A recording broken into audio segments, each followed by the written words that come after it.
lalu berusaha menyimpan sesuatu yang bisa membawa manfaat, baik untuk dirinya, untuk anak cucunya, maupun untuk keluarganya, untuk masa kini dan masa depannya. Kadang simpanan itu berbentuk uang, kadang berupa tanah, lain saat berbentuk pabrik, dan lain sebagainya. Sementara masa depan yang paling pasti adalah akhirat. Jika untuk masa depan dunia kita rela memeras keringat, membanting tulang, pergi pagi dan pulang petang, menyimpan uang, menyimpan tanah, menyimpan pabrik, pernahkah kita merenung jika satu saat kiamat datang, kita dibangkitkan dari kubur masing-masing, berdiri di padang mahsyar untuk mempertanggungjawabkan seluruh kegiatan hidup kita di dunia ini, lalu kita akan menuju ke alam akhirat. Sudahkah kita mempunyai simpanan untuk akhirat kita? Pada pertemuan kali ini saya ingin menyampaikan sebuah hadis di mana Rasulullah sallallahu alaihi wasallam bersabda, "Arba'un min kanzil jannah." Simpanan sorga ada 4 macam. Yang pertama, ikhfa'us sadaqah, menyembunyikan sedekah. Saudara-saudara kaum muslimin, sebagaimana yang kita maklum bahwa Allah Subhanahu wa taala melebihkan sebagian rezeki dari kita terhadap yang lain.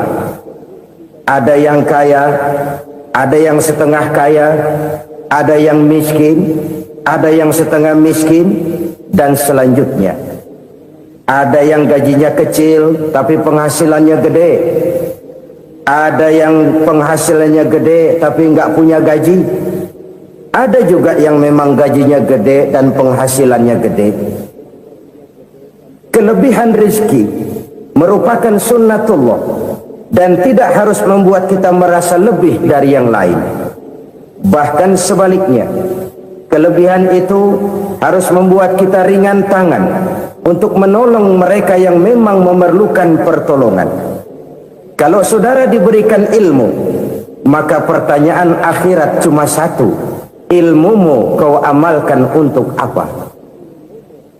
Kalau saudara diberikan umur yang panjang, pengadilan akhirat juga bertanya satu: umurmu kau habiskan di mana? Tapi kalau saudara diberikan harta, pengadilan akhirat akan bertanya dua: hartamu kau dapat dari mana, kau belanjakan kemana? Dari mananya ditanya, dan kemananya juga ditanya. Oleh karena kita akan dimintakan pertanggungan jawab, maka amanah yang bernama harta ini harus kita gunakan dengan sebaik-baiknya. Ada penggunaan yang merupakan kewajiban, itu zakat namanya. Ada penggunaan yang sewaktu-waktu, itu infak namanya. Ada yang lebih sewaktu-waktu lagi, dan itu sedekah namanya.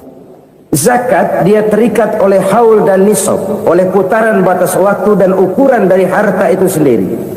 Sedangkan infak terikat oleh situasi dan kondisi perekonomian seseorang. Sedangkan sedekah tidak terikat dengan apapun. Dalam kondisi seperti apapun kita bisa melakukan sedekah dengan yang terkecil sekalipun. Sampai-sampai Rasulullah sallallahu alaihi wasallam mengajarkan, la tahqiranna minal ma'rufi syai'an walau an talqa akhaka biwajhin talik. Atau ada hadis, tabassumuka fi wajhi akhika laka shadaqah. Senyumanmu kepada temanmu adalah sedekah. Jadi untuk melakukan sedekah tidak harus dalam berbentuk uang.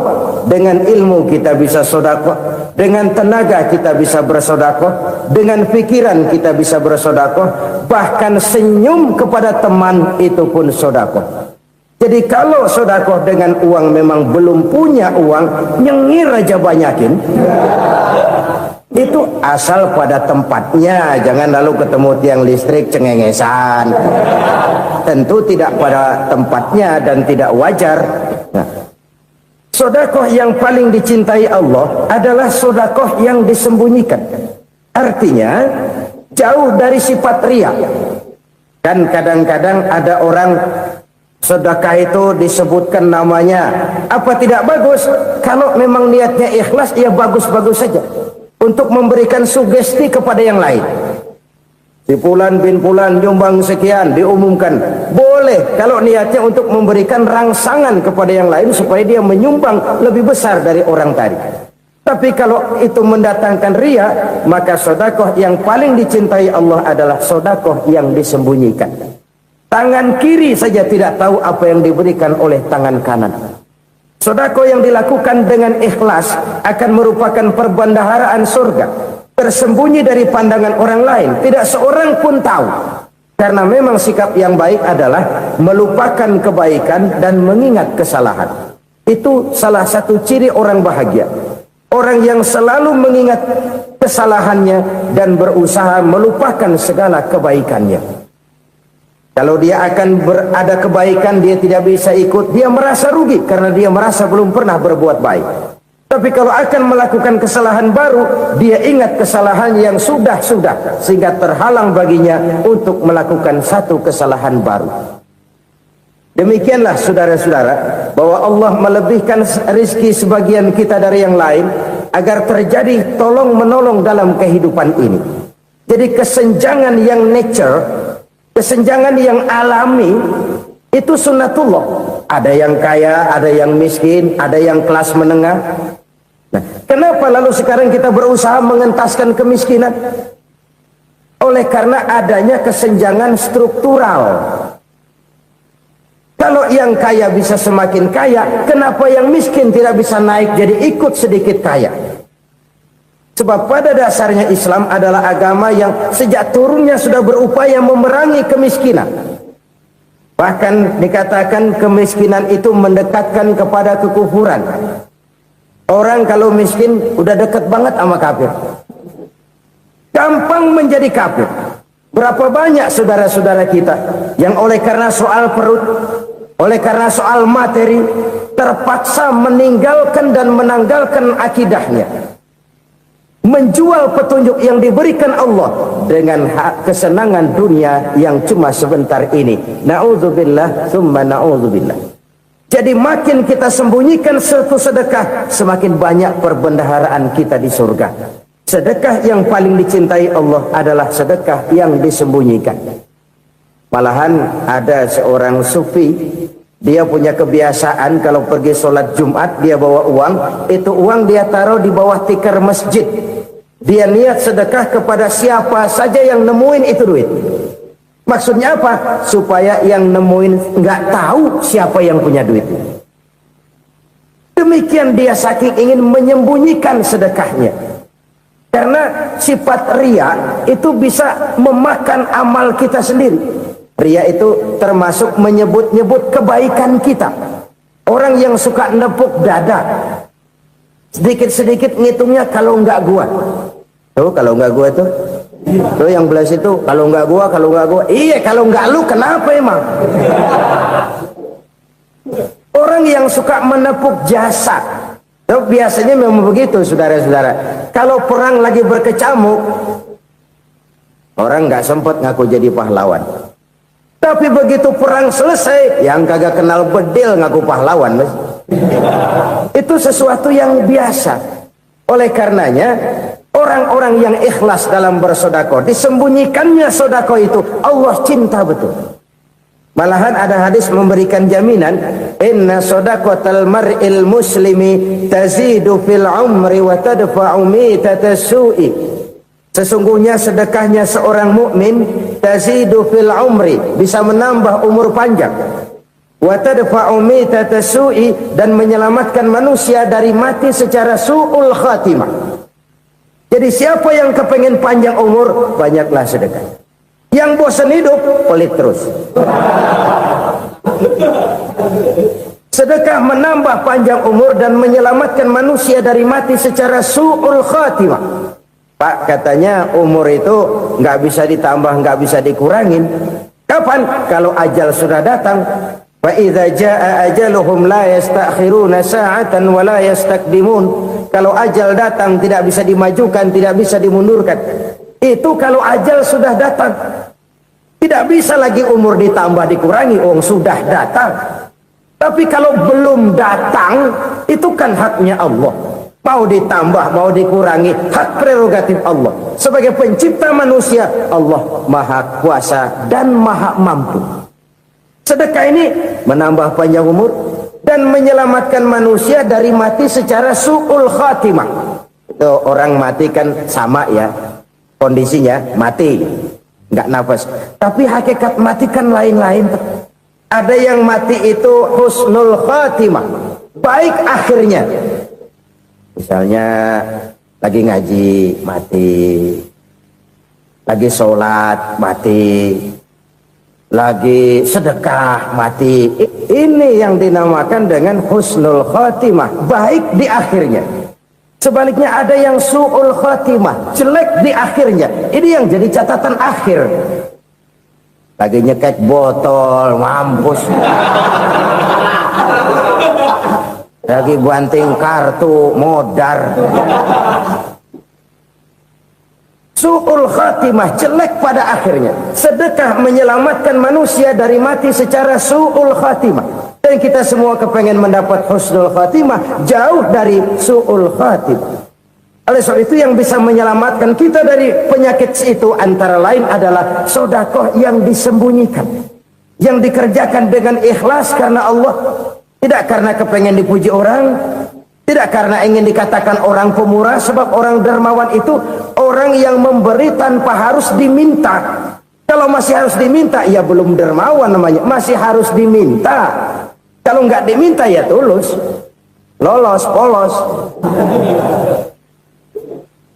Saudara-saudara kaum muslimin rahimakumullah, harta adalah amanat dan akan kita pertanggungjawabkan. Allah melebihkan rizki sebagian kita dari yang lain agar kita saling tolong menolong, bantu membantu. Nabi janjikan siapa yang meringankan beban saudaranya muslim di dunia, Allah akan meringankan bebannya di akhirat nanti. Sebuah jaminan dari baginda Nabi. Si orang yang kita bantu barangkali tidak bisa membalas, Allah yang akan membalas lewat jalan lain yang tidak pernah kita sangka-sangka. Ada orang tanya, Pak, ini ada orang nyumbang masjid sambil marah-marah, bagaimana? Saya bilang sumbangannya aja ambil, marahnya jangan. Marahnya jangan diambil, itu urusan dia. Saudara-saudara kaum muslimin rahimakumullah, umat Islam ini kan umat yang punya potensi besar. Kadang kita merenung, kenapa kadang-kadang pembangunan masjid kok lambat sekali? Kalau hotel hari ini peletakan pertama, bulan depan peresmian. Supermarket hari ini peletakan batu pertama, minggu depan peresmian. Tapi kalau sudah yang namanya masjid, kadang-kadang peletakan batu pertama sekaligus jadi batu terakhir. 3 tahun, 4 tahun, campur nebar jalak di jalanan, duit dijaring kayak ikan sepat. Apa tidak ada orang Islam yang kaya? Banyak. Apa tidak ada pengusaha muslim yang jadi konglomerat? Ada. Lalu yang belum banyak itu yang komit terhadap nilai-nilai agamanya. Akhirnya kita jatuh jadi umat yang lemah. Belum ada pengusaha konglomerat muslim buka pabrik supermi cap bedug misalnya umpamanya atau pabrik kecap cap sorban supaya identitas keislamannya sedikit kelihatan. Kita jatuh jadi umat yang lemah karena potensi tidak terinventarisir dengan baik. Kita ini ibarat kompor yang cuma matengin nasi orang lain. Potensi kita dimanfaatkan oleh orang lain. Ukhuwah Islamiyah kita baru terbatas kepada silaturahmi. Ukhuwah di bidang ekonomi kita lemah, ukhuwah di bidang kebudayaan kita lemah, apalagi ukhuwah di bidang politik kita lebih rapuh lagi. Padahal ukhuwah itu adalah totalitas kehidupan manusia, menyangkut ipolek sosbud, memerlukan nilai-nilai ukhuwah. Jadi oleh karena itu mari kita menyadari, di dalam harta kita, walaupun kita yang cari, pergi pagi, pulang sore, peras keringat, banting tulang, di sana ada harta anak yatim. Di sana ada hak masjid. di sana ada hak pesantren, di sana ada hak jihad. Berbahagialah seseorang apabila dia oleh Allah dijadikan keran. Keran itu menyimpan air, tapi tidak untuk dirinya, tapi disalurkannya kepada mereka yang memang memerlukannya. Saudara-saudara kaum muslimin rahimakumullah, ini yang pertama. Jadi perbendaharaan surga adalah menyembunyikan sedekah. Orang lain nggak tahu, kita pun nggak pernah ngitung-ngitung. Kita anggap lewat begitu saja, padahal itu deposit akhirat. Satu. Yang kedua, perbendaharaan surga itu apa? Wa kitmanul musibah, menyembunyikan kesulitan. Kadang orang takut menghadapi kesulitan, tapi makin kita merenung, hidup ini kan sebenarnya urusan. Takut sama urusan, ya jangan hidup. Tandanya orang hidup itu kalau punya urusan. Urusan melupakan problem, problem sering menimbulkan kesulitan. Kesulitan bukan untuk ditakuti, tapi untuk diatasi dan dicarikan jalan keluarnya. Siapa sih orangnya yang nggak pernah sulit-sulit? Makin tinggi status sosialnya, makin gede urusannya. Makin tinggi kualitas imannya, makin berat tingkat kesulitannya. Cuma memang yang namanya enak itu seperti pelangi. Biang lala itu nggak pernah di atas kepala kita, di atas kepala orang melulu. Lu sih enak lu, kata kita. Dia juga bilang yang enak kan lu. Pelangi itu nggak pernah di atas kepala kita. Kata tukang beca, aduh enak ya naik Mercy. Kata tukang beca, apa yang di dalam mobil Mercy? Aduh enak bener tukang beca, di jok ngeringkuk ngorok pules bener. Saya kamar pakai AC sejuk, tempat tidur sutra empuk, alga spring bed, gula kulik nggak bisa pules kalau belum minum Valium, belum tidur. Enak bener tukang beca, di jok ngorok nggak tahu wetan kulon.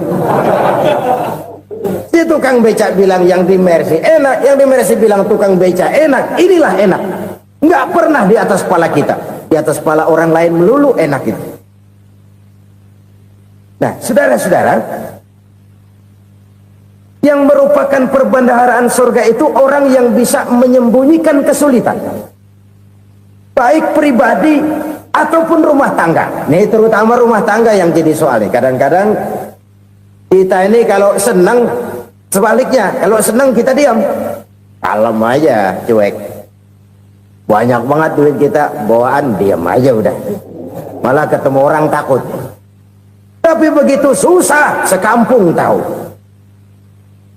Padahal Nabi mengajarkan perbendaharaan surga itu menyembunyikan musibah, menyembunyikan kesulitan. Kalau enak, cerita sama orang-orang. Kalau nggak enak, rasain sendiri, tekan sendiri, atasin sendiri. Kita kan sebaliknya.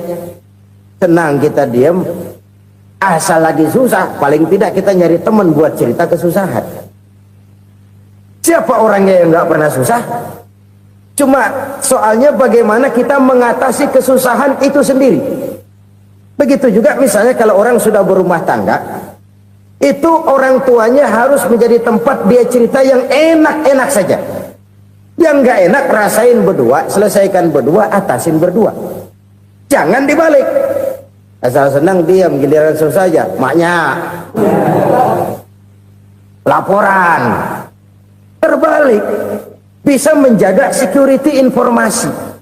Maka nama bayam keluar diem, malah seluitan. Enak amat lu makan daging ayam. Security informasi.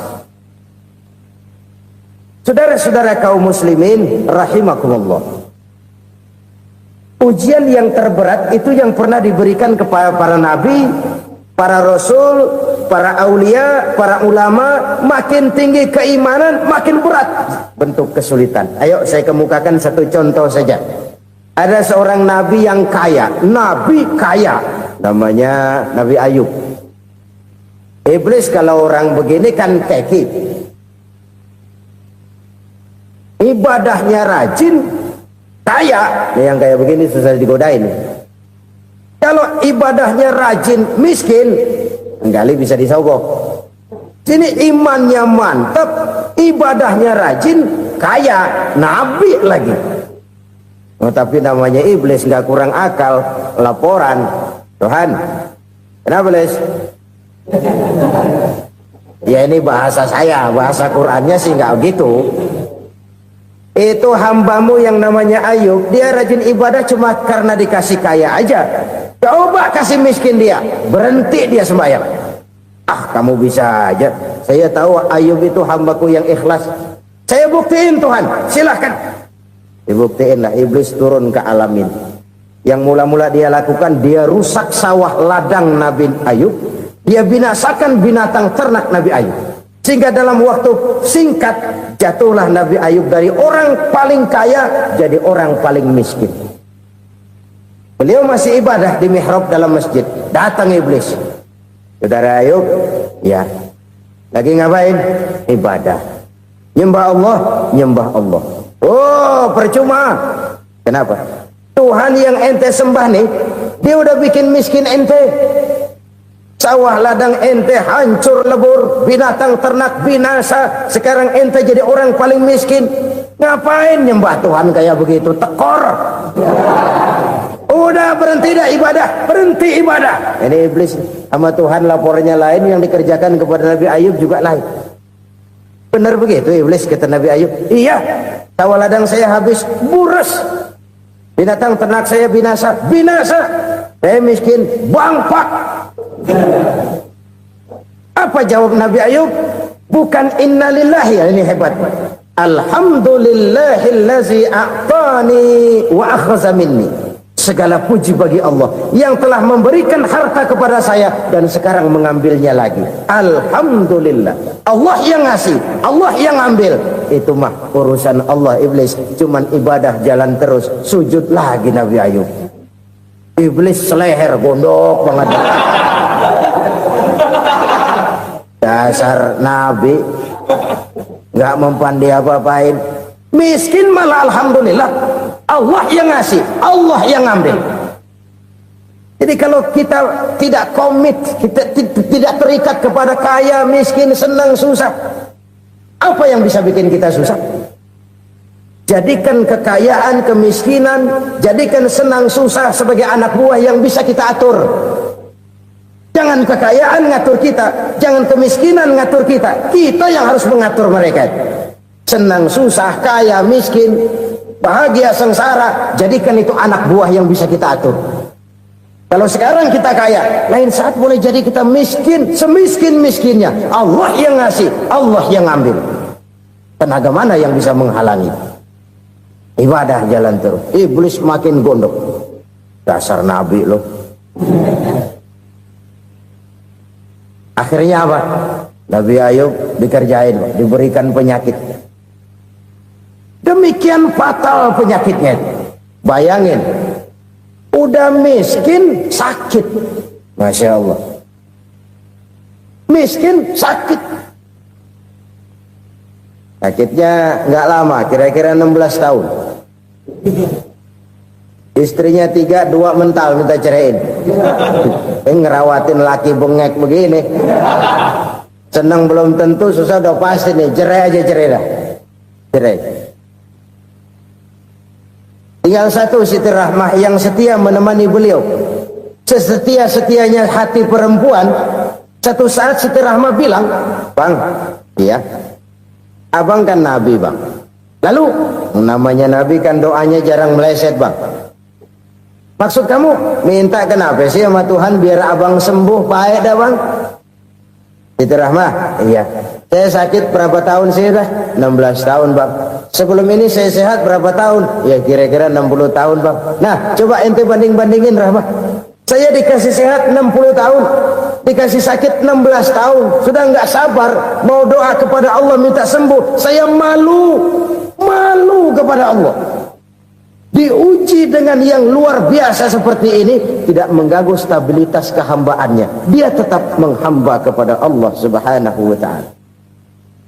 Saudara-saudara kaum muslimin rahimakumullah. Kunci menghadapi kesulitan itu apa? Allah jelaskan dalam satu ayat, wa basyiris sabirin alladzina iza asabathum musibah qalu inna lillahi wa inna ilaihi raji'un. Gembirakan orang-orang yang sabar Siapa mereka itu? Yang apabila mendapat musibah mereka kembali kepada keyakinan dasar, segalanya dari Allah dan segalanya akan kembali kepada Allah. Ini konsepsi dasar dari sikap muslim dalam menghadapi berbagai kesulitan. Segalanya dari Allah, segalanya akan kembali kepada Allah. Kalau ini sudah kondisi dasarnya, maka kita akan lapang menghadapi kenyataan bagaimanapun pahitnya.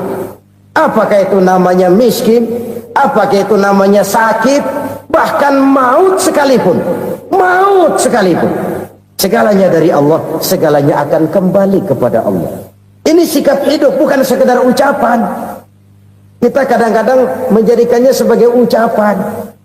Mulutnya sehingga berhenti, innalillahi wa inna ilaihi rajiun, tapi nangisnya terus gerung-gerungan. Bukan itu, ini kesadaran moral. Kalau segalanya dari Allah, segalanya kembali kepada Allah, kan sebenarnya cuma nunggu giliran. Hari ini saya nyembayangin dia, entah hari apa saya disembayangin orang. Hari ini saya antar dia ke kubur, entah hari apa orang nganterin saya ke kubur. Hari ini saya tahlilkan dia, entah nanti kapan orang tahlilkan saya. Segalanya dari Allah, segalanya akan kembali juga kepada Allah. Oleh sebab itu saudara-saudara, kesulitan bukan untuk ditakuti. Kesulitan justru untuk diatasi, dicarikan jalan keluarnya.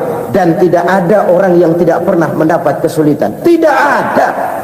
Semakin tinggi status sosial, semakin tinggi kualitas keimanan, semakin besar juga tingkat kesulitan. Hanya saja bagaimana cara kita mengatasinya. Dan Al-Quran menyatakan, inna ma'al usri yusra. Di balik kesulitan itu pasti ada kemudahan. Roda itu berputar. Karena itu Rasulullah sallallahu alaihi wasallam mengingatkan kepada kita, ta'arraf ila Allah fir raha ya'rifka fis syiddah. Ingatlah kepada Allah di waktu kamu senang, supaya Allah ingat kepada kamu di waktu kamu susah. Kalau waktu senang kita ingat kepada Allah, kita susah, Allah tidak akan meninggalkan kita. Tapi kalau waktu senang kita jauh dari Allah, sujud tidak sempat, dengan masjid jauh, ketika senang kita lupakan Allah. Nanti begitu kita susah, Allah lupakan kita. Dan itu menyakitkan.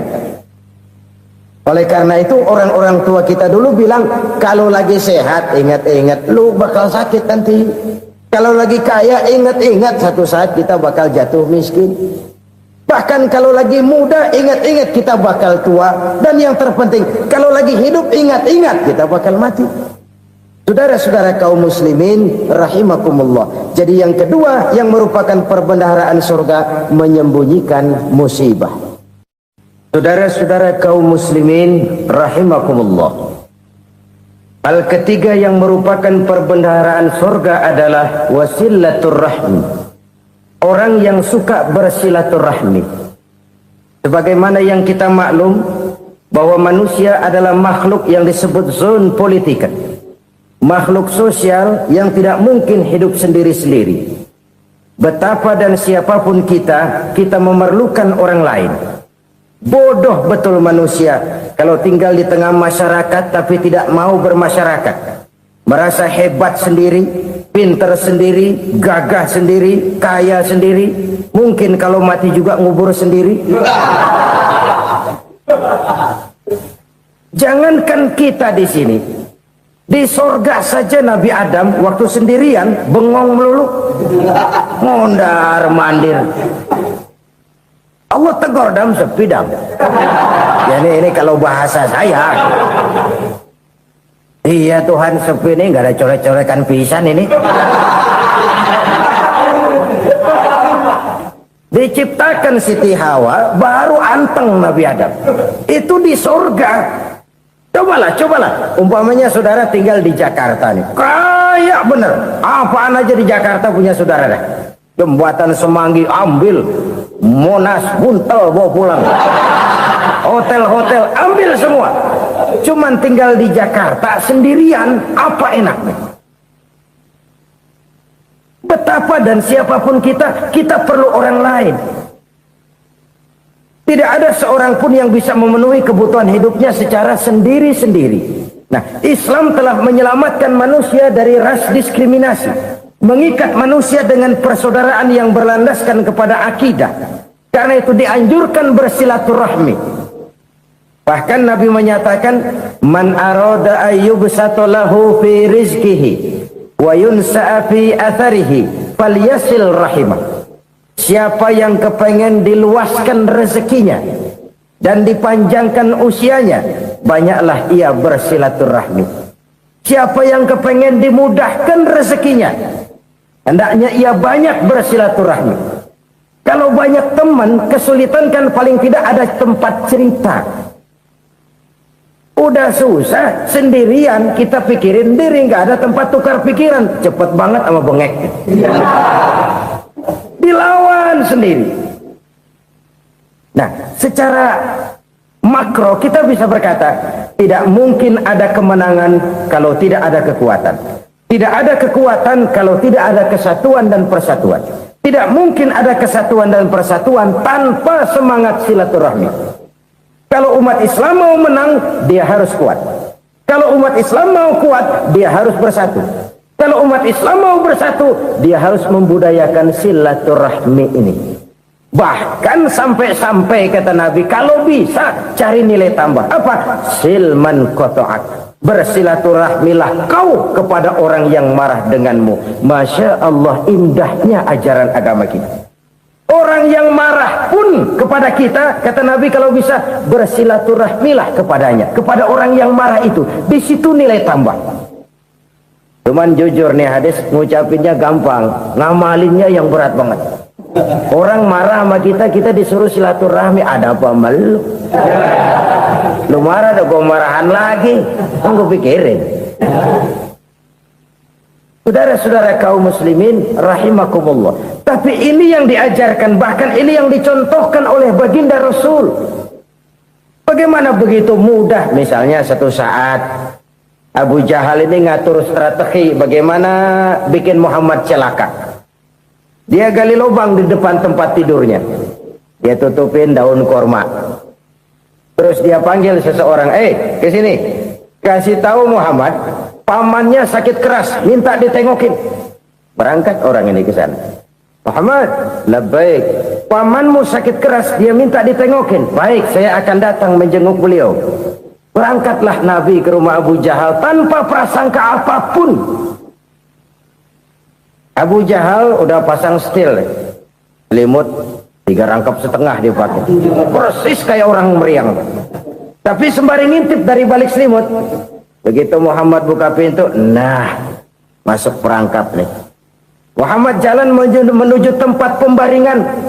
Makin lama makin dekat, makin lama makin dekat, makin dekat ke lubang yang dipasang oleh Abu Jahal itu.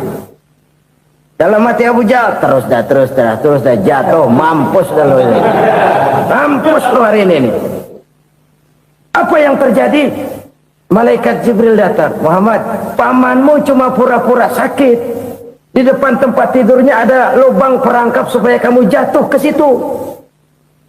Sudah, kamu pulang. Balik kanan Nabi. Sudah hampir jatuh ke lubang, balik kanan, pulang. Bayangin kecewanya Abu Jahal. Muhammad dikit lagi, Muhammad dikit lagi.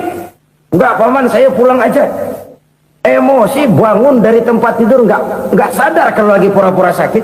Lompat ngejar Nabi, dia lupa dengan lubang yang dia gali. Pusrak, nyemplung sendiri ke dalam lubang.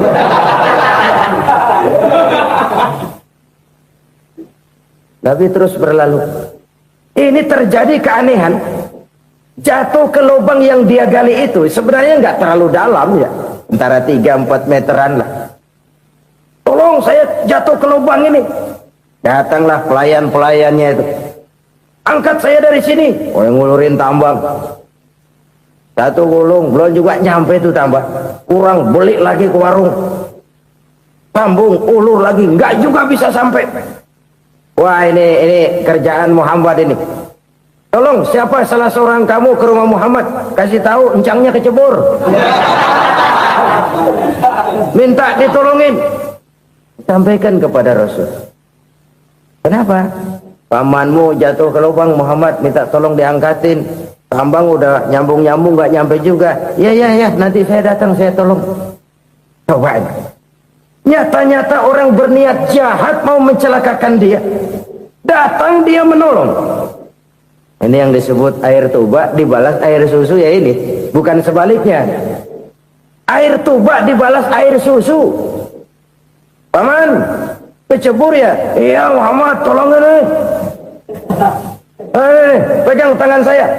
Nabi ulurkan tangannya, nyampe. Dipegang oleh Abu Jahal, diangkat ke atas. Sampai atas, apa kata Abu Jahal? Sihirmu memang hebat Muhammad. Udah ditolongin dikata sihir. Yang enak kita kemplang kan itu orang begitu. Urusan apa? Tapi inilah akhlak. Kalau bisa kamu bersilaturahmilah dengan orang yang marah kepadamu sekalipun. Orang marah kita tetap baik. Kalau kita berbuat baik sama orang yang memang baik, rasanya sih biasa-biasa aja. Orang baik kita baik lagi, ya draw aja, belum ada nilai tambah di situ.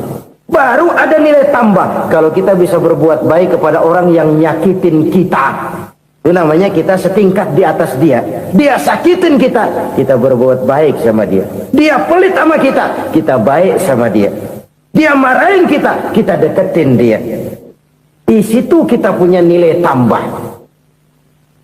Jadi siapa yang ingin diluaskan rezekinya kata Nabi dan dipanjangkan umurnya, hendaklah ia banyak-banyak bersilaturahmi. Sederhana sebenarnya silaturahmi, tapi silaturahmi membangkitkan semangat kesatuan dan persatuan. Kesatuan dan persatuan melahirkan kekuatan. Dalam matematika 1 ditambah 1 pasti 2. Tapi di tengah masyarakat, 1 orang takut ditambah 1 orang takut, hasilnya jadi 2 orang setengah berani. Kenapa setengah berani? Karena udah berdua. Tadi pan takut sendirian. Kalau dia kumpul turu-turu takut lah jadi berani. Kita yang lemah, kita yang tidak berdaya, kita yang miskin, kalau mau kompak bersatu, apa yang nggak bisa kita kerjain? Apalagi tinggal di kota besar, pilihan cuma 2. Bertahan atau minggir. Bertahan atau minggir. Untuk bisa bertahan harus mampu bersaing. Untuk mampu bersaing harus punya keahlian. Keahlian harus ditunjang dengan pendidikan, ditambah oleh kekompakan sebagai umat. Udah miskin mencar mulu, orang injek gitu. Orang nggak pandang urusan apa yang malu. Oleh karena itu silaturahmi pada hakikatnya merupakan ruh dari ukhuwah yang diajarkan oleh agama kita. Bagaimana Islam menyelamatkan masyarakat manusia dari ras diskriminasi, mengikat manusia, dan tidak ada persaudaraan yang lebih indah selain persaudaraan yang diikat dengan nilai-nilai akidah. Sepanjang orang di jalan Allah, itulah saudara kita. Keluar dia dari jalan Allah, selesailah persaudaraan sampai di situ. Karena itu, kalau ingin menyimpan sesuatu di surga, banyaklah bersilaturahmi. Datang ke rumah ini, datang ke rumah itu, dan lain sebagainya. Itu simpanan kita di akhirat nanti. Ini yang ketiga. Saudara-saudara, yang keempat, perbendaharaan surga itu apa? Wa qawlu la hawla wa la quwwata illa billah. Ucapan la hawla wa la quwwata illa billah. Ibadah kan ada yang berat, modalnya besar. Bangun masjid berat, modalnya besar. Bangun rumah sakit berat, modalnya besar. Ada ibadah yang berat, tapi modalnya ringan.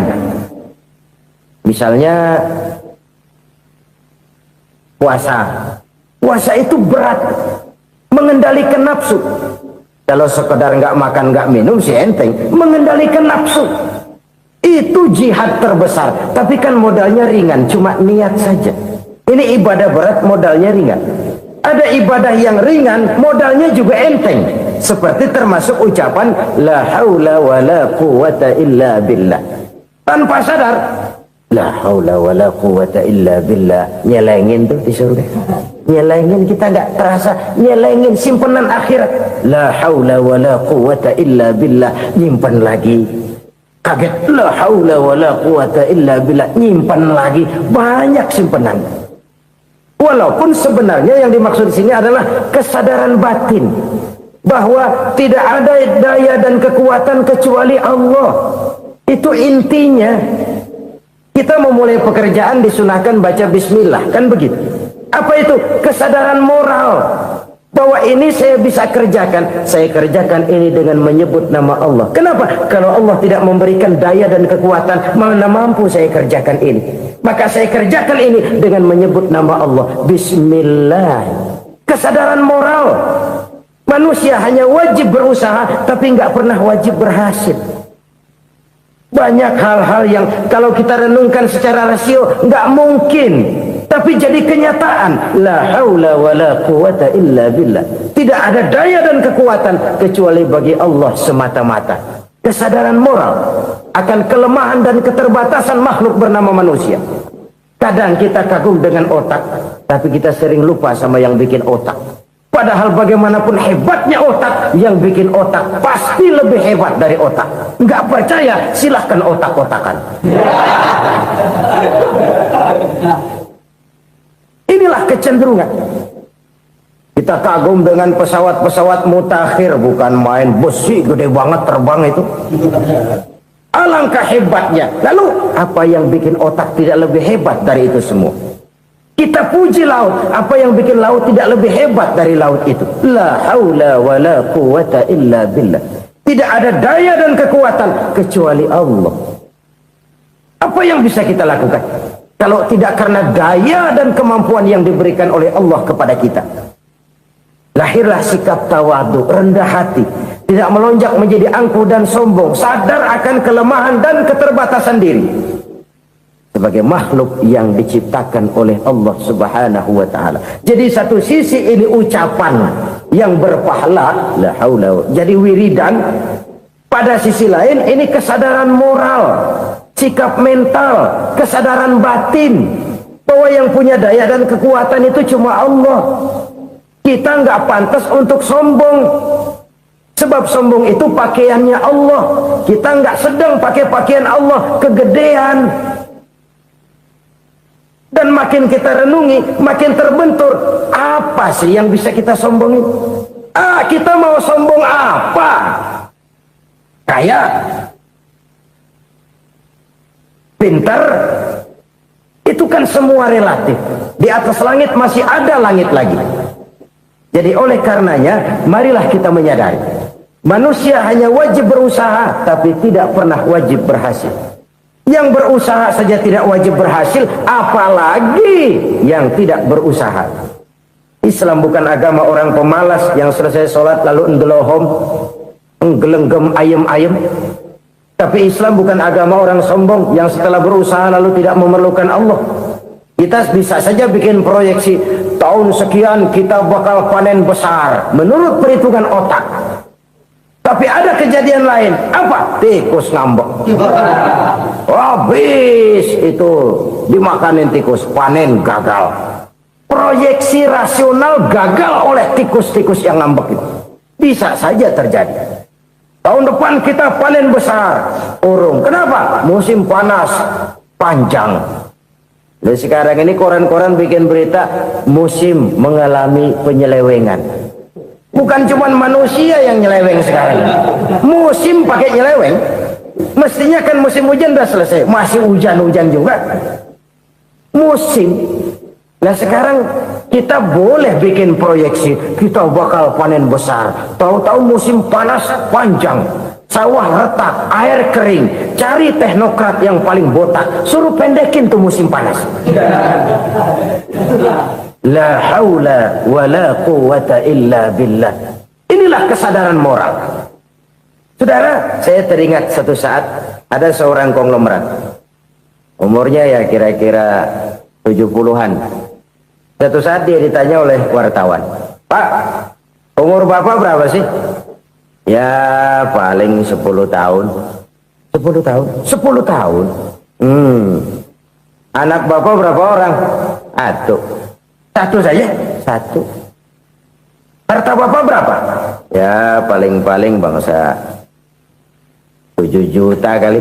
7 juta? Iya. Pak, kenapa Bapak bohongi saya? Bapak punya buku biografi. Koran-koran, majalah-majalah banyak memuat cerita riwayat hidup Bapak. Saya tahu umur Bapak 70. Kenapa bilang cuma 7 tahun? Saya tahu anak Bapak 8. Kenapa cuma bilang 1? Saya tahu harta bapak miliaran, mungkin triliunan, pabrik di mana-mana, bank di mana-mana. Kenapa bilang uang bapak cuma 7 juta? Nah, kata si konglomerat tadi, kamu benar nak, kamu benar. Umur saya kalau jumlahnya memang 70 nak. Cuman ingat-ingat saya, baru 7 tahun terakhir ini saya sujud. Baru 7 tahun terakhir ini saya berusaha dekat dengan Allah. Saya laksanakan perintahnya, saya jauhi larangannya.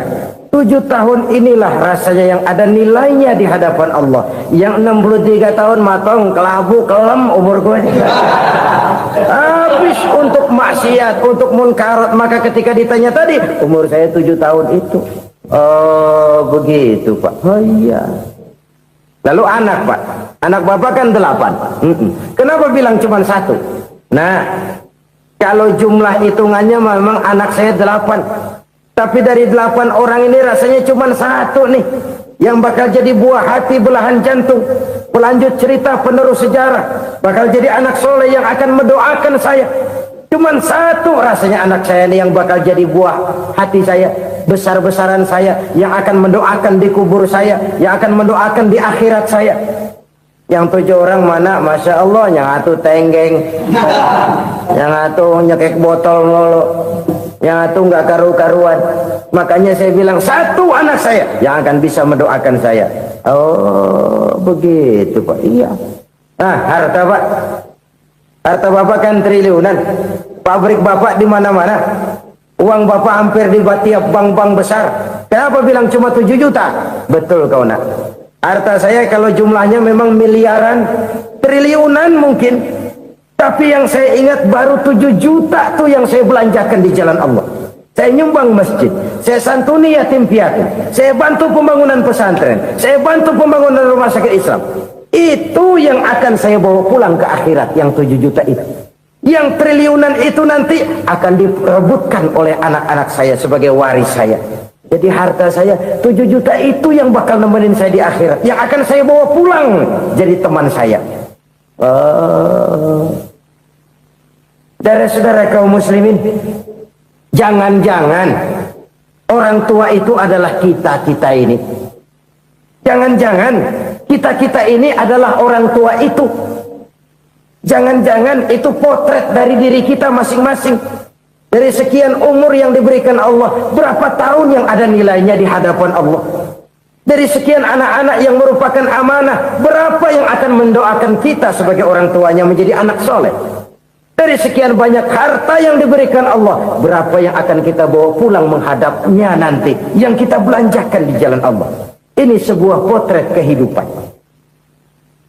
Karena itu kita kembali kepada la haula wa la quwwata illa billah. Kita wajib berusaha, kita wajib berikhtiar. Selebihnya segala daya dan kekuatan hanya milik Allah saja semata-mata. Satu kesadaran batin dari setiap pribadi muslim. Setelah ia berusaha dan berikhtiar, ia menyerahkannya kepada Allah Subhanahu wa ta'ala. Jadi satu sisi ini merupakan wiridan ucapan yang mengandung pahala, pada sisi lain ini merupakan sikap batin dari seorang muslim di dalam ia menghadapi realitas kehidupan ini. Saudara-saudara kaum muslimin rahimakumullah, kalau ini kita jadikan satu basis kehidupan, maka ini akan menyelamatkan manusia dari kemungkinan tergelincir menjadi orang yang lupa diri dan lupa darat. Sebab itu Imamul Ghazali berpesan, jadidis safinah fa innal bahra amiq wa khuziz zad fa inna safara ba'id wa khaffifil hamla fa innal hamla sadid. Perbarui selalu kapalmu karena lautan sangat dalam. Bawa bekal yang banyak karena perjalanan ini sangat jauh. Ringankan beban karena kebanyakan beban akan menyakitkan. Alangkah indah kalimat ini, alangkah dalam makna yang terkandung di sana. Perbarui selalu kapalmu karena lautan sangat dalam. Apa artinya ini? Jaga mentalmu baik-baik. Pelihara imanmu baik-baik karena hidup penuh cobaan seperti lautan. Kita kalau berlayar di lautan kan kadang-kadang tenang, angin bertiup sepoi-sepoi basah. Jika malam datang, bintang gemintang bertabur menghias cakrawala. Rembulan memantulkan sinarnya dengan indah.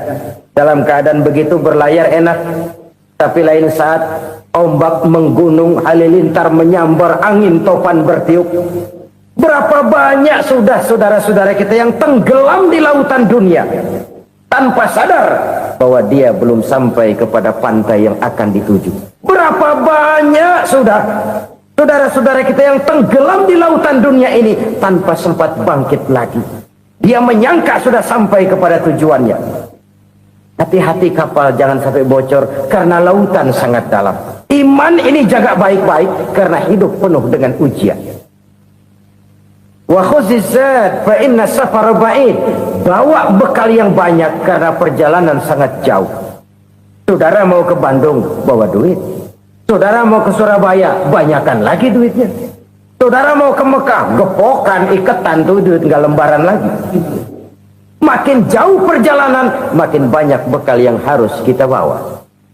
Kalau saudara dari Jakarta mau ke Surabaya, kagak bawa duit berangkat juga, itu sih bukan berani namanya, nekat. Sampai Surabaya belum tentu, sengsara di jalan udah pasti. Kenapa? Nggak bawa bekal berangkat. Sama juga kita nih, misalnya belum sempat sembahyang, mati. Waduh, berani banget orang. Belum punya bekal, mati. Sengsara di jalan. Atau bekal tidak cukup. Dari Jakarta saudara mau ke Surabaya, bawa duit 500 perak. Paling jauh Cikampek nyampenya itu. Paling jauh itu. Antara jauhnya perjalanan dengan bekal yang saudara bawa tidak seimbang. Hidup ini perjalanan panjang. A walking tour. Dimulai dari alam arwah. Sebelum jasad diciptakan, roh diciptakan lebih dulu. Dari situ pindah ke alam rahim. Dari alam rahim pindah ke alam dunia. Dari alam dunia pindah ke alam barzah. Baru menuju akhirat. Satu perjalanan panjang. Kalau bekal tidak bawa, sengsara di jalan. Bawa bekal yang banyak karena perjalanan ini sangat jauh.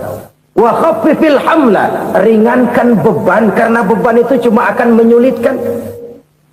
Kalau bekal itu sih keperluan, tapi beban nggak kita perluin, cuma ngeberat-beratin. Apa ini beban? Dosa, kecurangan, kebatilan, kesoliman, ketidakadilan, kesewenang-wenangan. Itu akan jadi beban kita di akhirat. Alangkah celakanya, perjalanan panjang, bekal tidak bawa, beban kelewat banyak, alamat sengsara di jalan. Pahala tidak ada, dosa berlipat ganda. Na'udzubillah, summa na'udzubillah. Kalau kita rangkum nasihat Al-Ghazali dengan kisah si konglomerat tadi, kita akan mengambil kesimpulan. Pertama, bekal terbaik dalam menghadapi gejolak kehidupan ini tidak lain adalah iman. Yang kedua, pahala dan dosa. Dua hal kontroversial. Pahala adalah bekal, dosa adalah beban. Tapi kita sekarang kan tidak begitu terangsang kepada yang abstrak. Orang berlomba mencari yang konkret-konkret saja, yang real. Kalau memang dosa, benjol dong, kira-kira begitu. Kira-kira begitu. Persis orang Yahudi dulu. Orang Yahudi itu kan pernah minta kepada Nabi Musa, Ya Musa, lan nu'mina laka hatta narallaha jahrah. Musa, kami nggak bakal mau beriman kepada Allah kalau belum kami lihat Allah ada nongkrong di depan kami. Kalau memang Tuhan ada, taruh dong di depan kami. Mau yang konkret-konkret saja. Kalau memang dosa, benjol dong. Kalau memang pahala, berasa dong. Orang terangsang kepada yang real, yang konkret-konkret saja. Karena itu, untuk mengejar dosa, orang mau bayar. Tapi untuk mengejar pahala, walaupun tidak bayar, orang segan. Ini yang dikatakan oleh Nabi, kamu mengharapkan ke surga, tapi kamu berat melaksanakan sesuatu yang bisa membawa kamu ke surga. Kamu ingin jauh dari neraka, tapi tiap saat kamu lakukan perbuatan-perbuatan yang justru menjerumuskan kamu ke neraka. Idda'aitum an-najata minan nar wa ramaitum fiha anfusakum. Kamu ingin selamat dari neraka, tapi kamu lemparkan diri kamu ke neraka. Kamu ingin masuk surga, tapi berat sekali kamu melakukan perbuatan-perbuatan yang bisa menyampaikan kamu di surga.